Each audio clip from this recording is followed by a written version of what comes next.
আজকের যুগের নতুন প্রজন্ম যারা শুধু ডিজিটাল যুগে চলে গেছে, সকালবেলা মোবাইল হাতে নিয়ে রাত্রে শোয়া পর্যন্ত হোয়াটসঅ্যাপ, ফেসবুক, ইনস্টাগ্রামে ব্যস্ত থাকে, তাদেরকে মাঠে আনার জন্য, উৎসাহ প্রেরণা দেওয়ার জন্য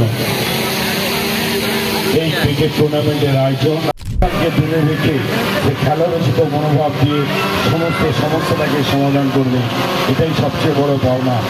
স্টার স্পোর্টিং ক্লাব যেভাবে এই এলাকার মামাটি মানুষের জন্য কাজ করে, আগামী দিনে এই এলাকায় মানুষের জন্য আরও বেশি করে কাজ করুক, যে কাজ করলে মানুষের দোয়ায় যেন দৃষ্টান্ত স্থাপন করতে পারে, মানুষের কাছে পৌঁছতে পারে, এই আহ্বান থেকে সকলকে আন্তরিকভাবে অভিনন্দন শুভেচ্ছা জানিয়ে আমার কথা শেষ করলাম।